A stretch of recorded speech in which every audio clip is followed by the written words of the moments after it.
আসসালামু আলাইকুম বন্ধুরা। আজকের গল্পটি একটা অন্ধকার ভবিষ্যৎকে নিয়ে, যেখানে শহরগুলো একে অপরকে গিলে খাচ্ছিল, কিন্তু এই বিশৃঙ্খলার মাঝেও কেউ কেউ আবার লড়াই করছিল ন্যায় বিচারের জন্য। মর্টাল ইঞ্জিন এমনই এক গল্প। চলুন তাহলে একসাথে ঘুরে আসি অ্যাডভেঞ্চারের একটা নতুন জগতে। এই গল্পটি ছিল এমন এক ভবিষ্যৎ সময়ের, যখন আমাদের পৃথিবী ধ্বংস হয়ে গিয়েছে। বেঁচে থাকা কিছু মানুষ তখন রোবোটিক্স শহরে কোনো রকমে সার্ভাইভ করছিল। এই রোবোটিক্স শহরগুলো দেখতে একদম গাড়ির মতো ছিল। সাধারণ ভাষায় একে আমরা মুভিং শহর নামে ডাকতে পারি। সেই ভবিষ্যৎ পৃথিবীতে আমরা সবচাইতে বড় রোবোটিক্স শহরকে দেখতে পাই, যার নাম ছিল লন্ডন সিটি। লন্ডন সিটির কমান্ডার থেডিয়াস তার স্টাফদের কমান্ড দেয় একটা ছোট শহরকে ধরার জন্য, যাতে সেই শহরের খাবার আর আসবাবপত্র তারা কেড়ে নিতে পারে। কমান্ডারের কথা মতো সেই বিশাল শহরকে আমরা ছোট শহরটার পিছু করতে দেখি। ছোট শহরটাতে একটা মেয়েকেও দেখা যায়। মেয়েটি তার চেহারা কাপড় দিয়ে ঢেকে রেখেছিল। এই ছোট শহরটি তার স্পিড দিয়ে লন্ডন শহরের হাত থেকে পালানোর অনেক চেষ্টা করছিল, কিন্তু শেষ পর্যন্ত লন্ডন শহর তার বিশাল ইঞ্জিনের দরজা খুলে ছোট শহরটাকে নিজের মধ্যে ঢুকিয়ে নেয়। দেখতে দেখতেই তারা ছোট ইঞ্জিনটাকে মেশিনের সাহায্যে টুকরো টুকরো করে আগুনের মধ্যে ফেলে দেয়। আগুনের এই তেজ, মানে এটাই ছিল এই লন্ডন শহরের পাওয়ার হাউস, যার মাধ্যমে এত বড় একটা শহর যে কোনো জায়গায় খুব সহজে মুভ করা যেত। তারা ছোট শহরের প্রত্যেকটা মানুষকে ধরে ফেলে, তবে তারা এই মানুষগুলোকে মারতে চায় না। তারা এদের গোলাম বানিয়ে এই শহরে কাজ দিতে চায়। ছোট শহরের কোনো মানুষই তাদের বিশ্বাস করে না। তাদের ধারণা হয়তো তাদেরকে খুব শীঘ্রই মেরে ফেলা হবে। কমান্ডার থেডিয়াস এসে সবাইকে বিশ্বাস দেয়, তোমাদের এখানে ঠিক সেভাবেই রাখা হবে যেভাবে আমাদের লোকজন এখানে থাকে। এই লন্ডন শহরে আমরা এই মুভির প্রধান চরিত্র টমকে দেখতে পাই। পুরোনো দিনের বিভিন্ন জিনিসপত্র জমানো ছিল তার এক প্রকার শখ। তাছাড়া সে হিস্ট্রি আর টেকনোলজিতে ছিল খুবই এক্সপার্ট। সেখানে তার সাথে দেখা করতে আসে ভ্যালেন্টাইন, থেডিয়াসের মেয়ে। সে আসলে টমের কাছে জানতে এসেছিল যে আমাদের এই পৃথিবীটা কিভাবে ধ্বংস হয়েছিল। কারণ আগে সব মানুষ মাটির উপরে বসবাস করত, কিন্তু এখন মানুষ কেন চলন্ত শহরে বসবাস করছে। টম জানায় আমাদের এই পৃথিবীটা মেডুসার কারণে ধ্বংস হয়েছিল। মেডুসা ছিল একটা কোয়ান্টাম ওয়াপেন, অর্থাৎ ভয়ঙ্কর সুপার অস্ত্র, যা এক মুহূর্তে পুরো শহর ধ্বংস করে দেওয়ার ক্ষমতা রাখে। এই কোয়ান্টাম ওয়াপেনের কারণে মাত্র 60 মিনিটের মধ্যে পুরো পৃথিবী ধ্বংস হয়ে গিয়েছিল। যে কয়জন মানুষ বেঁচে ছিল তারা পুরনো দিনের রীতিনীতি বাদ দিয়ে বড় বড় ইঞ্জিন বানিয়ে নিয়েছিল এবং তার উপরেই বসবাস শুরু করেছে, ঠিক যেমন আমাদের এই লন্ডন শহর। কিন্তু এখনও এমন কিছু মানুষ এই পৃথিবীতে রয়েছে যারা পুরনো দিনের মানুষের মতো মাটিতে বসবাস করছে। টম সেখানে সেই ছোট শহর থেকে পাওয়া কিছু পুরনো জিনিসপত্র নিয়ে ঘাটাঘাটি করছিল। টম সেগুলো দেখা অবস্থায় ভ্যালেন্টাইন, থেডিয়াস সেখানে আসে। সে টমের এইসব কাজে ইন্টারেস্ট দেখে খুব বাহবা দিচ্ছিল। সে টমকে জিজ্ঞেস করে, তুমি তো একজন পাইলট হতে চেয়েছিলে, এমনকি পাইলট হওয়ার ট্রেনিংও নিয়েছিলে, কিন্তু এই কাজ বাদ দিয়ে তুমি পুরনো জিনিস দিয়ে রিসার্চ কেন করছো? টম জানায় শুধুমাত্র পরিস্থিতির শিকার হয়ে নিজের স্বপ্নকে বাদ দিয়ে সে এই কাজ করছে, তবে এখন এইসব কাজ করতে তার খুব ভালোই লাগে। এদিকে ভিড়ের মধ্যে সেই মেয়েটিকে দেখা যায় যে মাস্ক পরেছিল। সে চাকু বের করে ভ্যালেন্টাইনের দিকে অগ্রসর হচ্ছিল। টম দূর থেকে এই জিনিসটা নোটিশ করেছিল। সে মেয়েটিকে থামানোর জন্য ভিড়ের মধ্যে ঢুকে পড়ে, কিন্তু তার আগেই মেয়েটি ভ্যালেন্টাইন থেডিয়াসকে আঘাত করে ফেলে। ছুরির আঘাত দিয়ে মেয়েটি বলে, এই সব কিছু আমার মা স্টারশকে কষ্ট দেওয়ার জন্য। নামটা শুনতেই ভ্যালেন্টাইন থেডিয়াস আশ্চর্য হয়ে যায়। ততক্ষণে মেয়েটির মুখের মাস্কটা সরে গিয়েছিল। মেয়েটির মুখে একটা বীভৎস কাটার দাগও দেখা যায়। মেয়েটির নাম হলো হেস্টার শ, আর আজকের মুভির প্রধান চরিত্র এই মেয়েটি। সে আরও একবার থেডিয়াসকে মারার চেষ্টা করে। ততক্ষণে টম মেয়েটিকে আটকে দেয়। মেয়েটি টমকে ধাক্কা দিয়ে সেখান থেকে দৌড়াতে শুরু করে। টম, থেডিয়াস দুজনেই মেয়েটির পিছু নেয়। মেয়েটি পালাতে পালাতে একটা জায়গা থেকে পড়েই যাচ্ছিল। ঠিক সেই সময় টম সেখানে পৌঁছে গিয়ে মেয়েটির হাত ধরে ফেলে। মেয়েটি টমকে বলে, থেডিয়াস দেখতে যেমন, সে সেই রকম মানুষ না। সে খুবই অত্যাচারী আর নিষ্ঠুর একজন মানুষ। সে আমার মাকে মেরেছে। এটা বলেই সে টমের হাত ছেড়ে দিয়ে বিশাল গার্বেজ পাইপের মধ্যে পড়ে যায়। এই গার্বেজ পাইপটা পুরো লন্ডন শহরের ময়লা আবর্জনা বাইরে ফেলে দিত। এমন সময় থেডিয়াসও সেখানে উপস্থিত হয়। টম ভয়ে ভয়ে বলে, জানি না মেয়েটি কি উল্টাপাল্টা কথা বলছিল। মেয়েটি আপনাকে একজন খুনি বলছিল, আপনি নাকি তার মাকে মেরে ফেলেছেন। যা শুনে থেডিয়াস একটুও উত্তেজিত না হয়ে বরং ঠান্ডা মাথায় টমকেও সেই গার্বেজ পাইপের মধ্যে ধাক্কা মেরে ফেলে দেয়। তার পরপরই সেখানে থেডিয়াসের মেয়ে আর গার্ডসরা চলে আসে। মেয়েটি তার বাবার কাছে জানতে চায় টম কোথায়। থেডিয়াস খুব সুন্দর করে নাটক করতে করতে বলে, বহিরাগত ওই মেয়েটি টমের সাথে লড়াই করতে করতে এই গার্বেজ পাইপের মধ্যে পড়ে গিয়েছিল। টমের জন্য আমার খুবই খারাপ লাগছে, কারণ সে খুব সরল একজন ছেলে ছিল। তখনই মেয়েটির চোখ পড়ে টমের একটা বন্ধুর ওপর। হয়তো এতক্ষণ এখানে যা কিছু ঘটেছে সে লুকিয়ে লুকিয়ে সবটা দেখেছিল, কিন্তু ছেলেটির চেহারা দেখে বোঝা যায় সে খুব ভয়ে ভয়ে আছে। যত দ্রুত সম্ভব ছেলেটি ওখান থেকে লুকিয়ে পড়ে। তাকে দেখেই বোঝা যাচ্ছিল সে হয়তো সব কিছু জানে। পরের দিনে থেডিয়াস টম আর সেই মেয়েটিকে খুঁজে বের করার জন্য একটা উড়োজাহাজ পাঠিয়ে দেয়। পুরো এলাকা খুঁজেও তারা টম আর সেই মেয়েটিকে কোথাও দেখতে পায়নি। আসলে টম আর মেয়েটি পাহাড়ের গুহার মধ্যে লুকিয়েছিল। হিস্টার তার চাকুটা বের করে টমকে ভয় দেখায় আর বলে, যদি তুমি আমাকে তখন না থামাতে তাহলে আমি থেডিয়াসকে মেরেই ফেলতাম। বলেই হেস্টার সেখান থেকে চলেই যাচ্ছিল। টম তাকে থামতে বলে আর রিকোয়েস্ট করে তাকে ছেড়ে যেন সে একা কোথাও না যায়। সে বলে, আমার পুরো লাইফটা আমি লন্ডন সিটিতে কাটিয়েছি, আমি সেখানে আবারও ফিরে যেতে চাই। আমি তোমার কোনো ক্ষতি করব না, আমাকে সেখানে ফিরে যেতে প্লিজ একটু হেল্প করো। তাছাড়া থেডিয়াসের ওই গোপন চরিত্রর রহস্য আমি ফাঁস করে দিতে চাই, সবাইকে জানাতে চাই যে সে আসলে মানুষটা কেমন। এ কথা শুনে হেস্টার টমকে সাহায্য করতে রাজি হয়ে যায়। এদিকে থেডিয়াস তার সিক্রেট এনার্জি প্রজেক্টে কাজ করছিল। তার এই এনার্জি প্রজেক্টের এনার্জি সোর্সের জন্য সে পুরাতন ফিউশন সেলস ব্যবহার করত। এই সিক্রেট প্রজেক্টটা লন্ডন শহরের সব মানুষের থেকে লুকিয়ে রাখা হয়েছিল। এমনকি থেডিয়াসের সিনিয়র অফিসারও এই বিষয়ে কিছুই জানতো না। এখানে সিকিউরিটিও ছিল খুব হাই কোয়ালিটির। এছাড়া এখানে আর কেউ প্রবেশ করতে পারতো না। সবার কাছে এই জায়গাটা একটা রেস্ট্রিক্টেড এরিয়া নামে পরিচিত ছিল। কিন্তু থেডিয়াস শুধুমাত্র একটাই ভয়ে ছিল, তা হলো হিস্টার কোনোভাবেই তার এই সিক্রেট প্রজেক্টের কথা জেনে না যায়। এই সিক্রেট প্রজেক্টে কাজ করা একজন ডক্টর থেডিয়াসকে পরামর্শ দেয় সমুদ্রে আটকে রাখা একটা কয়েদির সাথে দেখা করার জন্য। সেই কয়েদি কোনো সাধারণ মানুষ না, সে একটা ভয়ঙ্কর দানব। দানবটা সারাক্ষণ হেস্টার শয়ের নাম নিচ্ছে। দানবটা হেস্টারকে মারতে চায়। কথা মতো থেডিয়াস সাথে সাথে সেই দানবটার সাথে দেখা করতে যায়, যার চোখটা ছিল সবুজ রঙের। শুধুমাত্র চোখ দুটো দেখেই বুঝতে পারা যায় যে দানবটা সত্যি কতটা ভয়ানক ছিল। থেডিয়াস আরও একবার শিওর হওয়ার জন্য দানবটাকে জিজ্ঞেস করে, হেস্টারকে সামনে পেলে তুমি কি করবে? দানবটা জানায়, মেরে ফেলবো। এরপর থেডিয়াস সমুদ্রের মধ্যে থাকা জেলটাকেই ব্লাস্ট করে দেয়, যার কারণে দানবটা সেখান থেকে মুক্ত হয়ে যায়। তারপর দানবটা হেস্টারকে মারার জন্য তাকে খুঁজতে বেরিয়ে পড়ে। অন্যদিকে টম আর হেস্টার তখনও লুকিয়ে লুকিয়ে বেড়াচ্ছিল।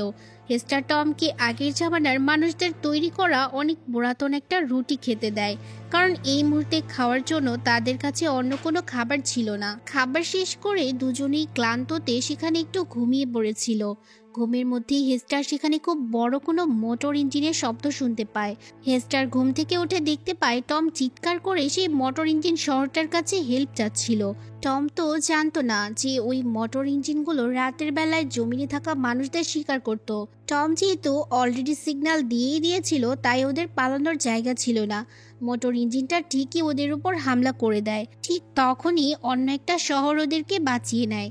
এই শহরটা দেখতে অবিকল সেন্টিপিড বা গুচি পোকার মতো। খুব সহজে এই শহরটাকে মাটির নিচে লুকিয়ে রাখা যায়।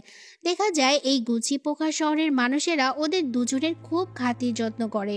এদিকে লন্ডন শহরে থেডিয়াসের মেয়ের মনে হতে থাকে তার বাবার জীবন হয়তো খুব বিপদের মধ্যে রয়েছে, তাই সে টমের বন্ধুর সাথে দেখা করে সাহায্যের জন্য। সে কিন্তু টমের সেই বন্ধু ছিল যে টম আর হেস্টারকে গার্বেজ পাইপের মধ্যে পড়ে যেতে দেখেছিল। থেডিয়াসের মেয়ে তাকে জোর করে আর বলে, তুমি অবশ্যই কিছু না কিছু জানো, প্লিজ আমাকে সাহায্য করো। সে বলে, এসব জেনে তুমি কি করবে? মেয়েটি জানায়, আমার বাবার খুব বিপদ, তার জীবন সংকটে আছে। টমের বন্ধু বলে, তোমার বাবার না, যদি কারো জীবন সংকটে থাকে তা হলো তোমার বাবা ছাড়া আমাদের সকলের, কারণ তোমার বাবাই টমকে ধাক্কা মেরে গার্বেজ পাইপের মধ্যে ফেলে দিয়েছিল। টমের বন্ধু থেডিয়াসের সেই সিক্রেট ওয়াপেনের কথাও বলে দেয়, যেই ওয়াপেন্স দিয়ে সে সেই সব মানুষদের উপর অ্যাটাক করবে যারা ইঞ্জিনের শহরে থাকে না, যেই মানুষগুলো থাকে জমিনে। সেই মানুষরা তাদের সেফটির জন্য একটা বিশাল দেয়াল নির্মাণ করেছে। তোমার বাবা চাচ্ছে সেই দেয়ালটা ওয়াপেন দিয়ে উড়িয়ে দেওয়ার জন্য। আসলে তোমার বাবা মনে করে ওই শহরে অনেক খাবার রয়েছে, অনেক অস্ত্রপাতি রয়েছে, এমনকি অনেক ফুয়েলও রয়েছে, যা শুনে থেডিয়াসের মেয়ে খুব হতাশ হয়ে যায়। এরপর আমরা আবারও হেস্টার এবং টমকে দেখতে পাই। তারা লুকিয়ে লুকিয়ে দেখতে পায় যে লোকগুলো তাদেরকে সঠিক রাস্তায় নিয়ে যাচ্ছে না, তাই এই ঘরের মধ্যে তারা একটা সিক্রেট রাস্তা খুঁজে পায়। কিন্তু সেই রাস্তা দিয়ে যাওয়ার মতো অবস্থা হেস্টারের ছিল না, কারণ তার পায়ে একটা জখম হয়েছিল। হেস্টার নিজের জীবন স্যাক্রিফাইস করে টমকে এই রাস্তা দিয়ে যেতে বলে, কিন্তু এই অল্প কিছু সময়ের মধ্যেই টম হেস্টারকে পছন্দ করতে শুরু করেছিল। তাই সে কিছুতেই হেস্টারকে ছাড়া এখান থেকে একা যাবে না। শেষ পর্যন্ত দেখা যায় দুজনের কেউ আর এই শহর থেকে পালাতে পারে না।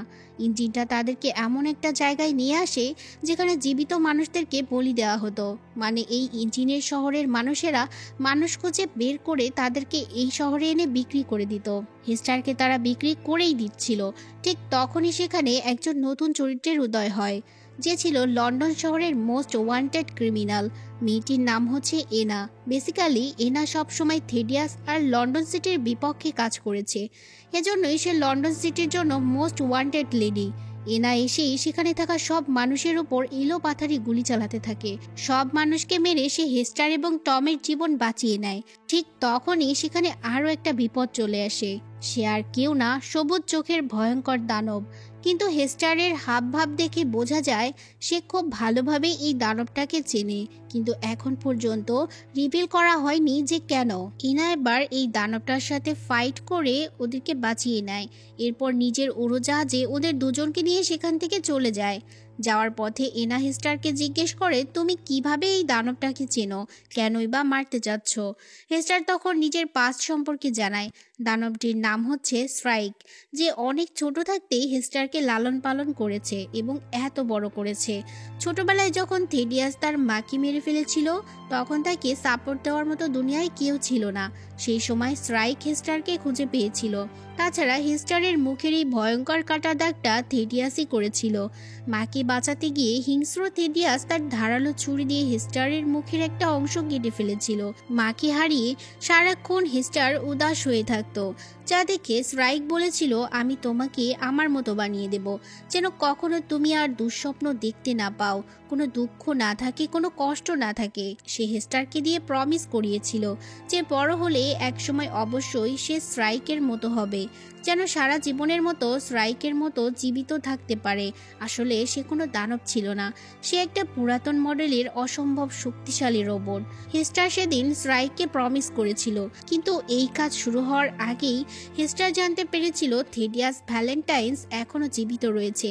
তাছাড়া থেডিয়াস ভ্যালেন্টাইন্সের লোকেশনও সে জানতে পেরেছিল।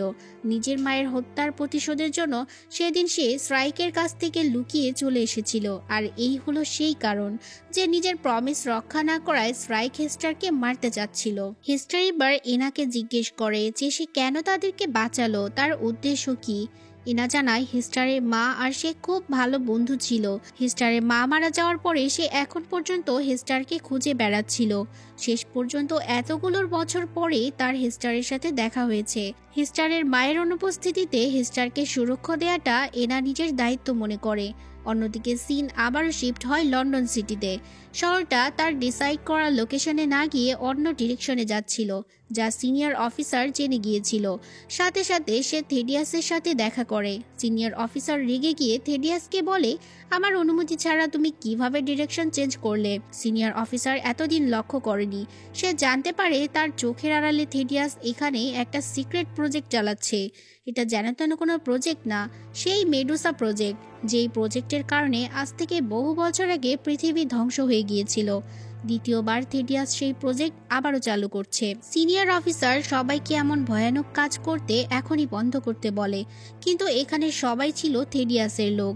কেউ তার কথায় কানই দেয় না, আর থেডিয়াস তাকে গুলি মেরে সেখানেই খুন করে ফেলে। এই সব কিছু দূর থেকে থেডিয়াসের মেয়ে আর টমের বন্ধু দেখে ফেলেছিল। এবার নিজের চোখে থেডিয়াসের মেয়ে তার বাবার আসল চরিত্রটা দেখে ফেলে। অন্যদিকে এনা হেস্টার আর টমকে নিয়ে হাওয়ায় ভেসে থাকা একটা শহরে পৌঁছে যায়। সে তার কিছু লোকজনের সাথে হেস্টার আর টমের পরিচয় করিয়ে দেয়। তারা আলোচনা করছিল খুব স্পিডে লন্ডন শহর তাদের দিকেই ধেয়ে আসছে। তারা খুব শীঘ্রই এখানে অ্যাটাক করবে। অ্যানা বলে থেডিয়াসের কাছে এখন মেডুসা সিস্টেম রয়েছে, তাকে থামানোর এখন একটাই পথ খোলা আছে, তা হলো ওই সিস্টেমটাকে ক্রাশ করে দেয়া। কিন্তু সেই সিস্টেমটাকে কিভাবে ক্রাশ করবে তার কোনো উপায় কারোরই জানা নেই। হেস্টার শ তখন নিজের কিছু অতীত মনে করে জানায় তার মা আর থেডিয়াস খুব ভালো বন্ধু ছিল। তারা দুজনেই খুব ভালো প্রফেশনাল সায়েন্টিস্ট ছিল। হেস্টারের মা মেডুসা প্রজেক্ট কন্ট্রোল করার একটা মেশিন আবিষ্কার করেছিল, যা দেখে থেডিয়াসের খুব লোভ হয়। ওই মেশিনটা নিজের কবজায় নেওয়ার জন্য সে হেস্টারের মাকেও মেরে ফেলে। এরপর থেকে মেডুসার কন্ট্রোল সে পেয়ে যায়। এখন একমাত্র মেডুসাকে ক্রাশ করার জন্য তাদের প্রয়োজন হলো ক্রাশ ড্রাইভ। সবাই জিজ্ঞেস করে, কিন্তু তোমার মা সেই ক্রাশ ড্রাইভটা কোথায় রেখেছে তা তো কেউ জানে না, এমনকি সেটা থেডিয়াসের কাছেও নেই। এইসব আলোচনার মধ্যে তখনই সেখানে উপস্থিত হয় স্ট্রাইক। সেই উড়ন্ত শহরটাকে নিজের পাওয়ার দিয়ে ভেঙে চুরে তছনছ করে দেয়। সেখানে থাকা অনেক লোক স্ট্রাইককে মারার চেষ্টা করে, কিন্তু স্ট্রাইকের কিছুই হয় না। স্ট্রাইক একসময় টমকে ধরে ফেলে। সে টমকে মেরেই ফেলছিল। তখন হেস্টার তার পায়ের কাছে গিয়ে বলে, প্লিজ ওকে মেরো না, আমি তাকে ভালোবাসি। স্ট্রাইক হেস্টারের চোখে পানি দেখে টমকে ছেড়ে দেয়। আসলে স্ট্রাইক কখনোই চাইতো না তার কোনো কারণে হেস্টারের চোখে পানি আসুক। এরপর দেখা যায় এত ভয়ঙ্কর একটা দানব রোবট হেস্টার বা অন্য কাউকেই আর কিছু বলে না। ধীরে ধীরে সে ড্যামেজ হয়ে যাচ্ছিল। পুরোপুরি ধ্বংস হওয়ার আগে সে হেস্টারকে একটা লকেট দেয় আর বলে, যখন আমি তোমাকে পেয়েছিলাম তখন এই লকেটটি তোমার সাথে ছিল। এতদিন পর্যন্ত এই লকেটটাকে আমি যত্ন করে রেখেছিলাম। উড়ন্ত শহরটা ধ্বংস হওয়ার আগেই সবাই সেখান থেকে উড়োজাহাজে উঠে পড়ে। সবাই দেখতে পায় স্ট্রাইক ধীরে ধীরে চিরজীবনের মতো ড্যামেজ হয়ে যাচ্ছে। তারপর সবাই মিলে শ্যাঙ্গু শহরে পৌঁছে যায়, যেখানের মানুষ পুরনো দিনের মানুষদের মতো জীবনযাপন করছিল। অন্যদিকে থেডিয়াস লন্ডন শহরে অ্যানাউন্সমেন্ট করে দেয় তারা শ্যাঙ্গু শহরটা ধ্বংস করে দিবে। আসলে শ্যাঙ্গু শহরের সুরক্ষা দেয়াল এতটাই মজবুত ছিল যে এখন পর্যন্ত কেউ তা ধ্বংস করতে পারেনি। তাই থেডিয়াস ফুল কনফিডেন্স নিয়ে সবাইকে জানায় এখন তাদের কাছে সেই ওয়াপেন্স রয়েছে যা দিয়ে যে কোনো যুদ্ধ জেতা যাবে। সে বলে, শ্যাঙ্গুর সুরক্ষা দেয়াল ভেঙে আমরা শ্যাঙ্গু শহর দখল করে নিব। সেখান থেকে আমরা প্রচুর খাবার, জ্বালানি তেল আর থাকার মতো প্রচুর জায়গা জোগাড় করতে পারবো। যা শুনে লন্ডন সিটির প্রত্যেকটা মানুষ খুশিতে আনন্দে মেতে ওঠে। অন্যদিকে অ্যানা তার সিনিয়র অফিসার গভর্নরের কাছে রিকোয়েস্ট করে তাদেরই প্রথম লন্ডন শহরে অ্যাটাক করা উচিত, কারণ যদি আমরা প্রথমে অ্যাটাক না করি তাহলে থেডিয়াস মেডুসার সাহায্য আমাদের শহর ধ্বংস করে দিবে। গভর্নর এই প্রস্তাবে পারমিশন দিয়ে দেয়। তাদের সকল ফোর্স আর আর্মি অ্যাটাক করার জন্য রেডি হয়ে যায়।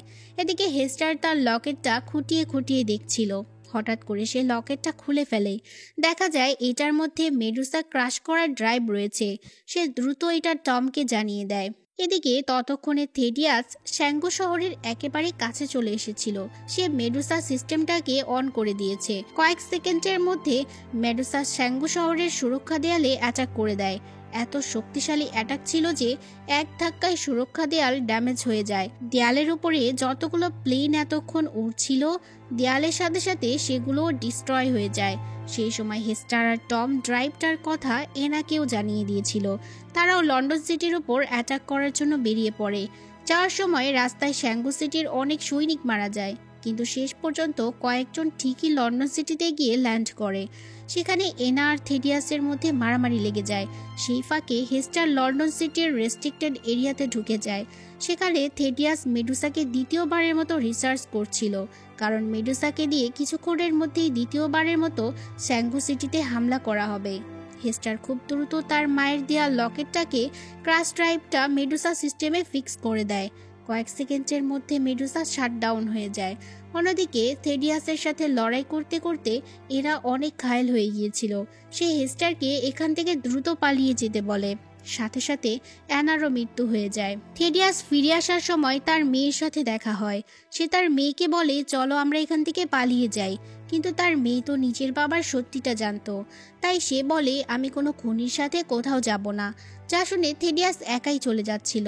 ঠিক তখনই হেস্টার তার পথ আটকে দাঁড়ায়। হেস্টার নিজের মায়ের মৃত্যুর বদলা নিতে যাচ্ছিল, কিন্তু থেডিয়াস সেখানে একটা সত্যি জানায়। সে জানায় হেস্টার নাকি তারই মেয়ে। যা শুনে হেস্টার তো পুরোই শকড। এদিকে থেডিয়াসের মেয়ে লন্ডন সিটির কন্ট্রোল রুমে যায়, কারণ এই ইঞ্জিন খুব স্পিডে স্যাঙ্গো সিটির দিকে যাচ্ছিল, যেখানে বহু জীবিত মানুষ রয়েছে। লন্ডন সিটি এত বিশাল যে নিমেষেই সেই মানুষগুলো এই ইঞ্জিনের নিচে পিষে যেতে পারে।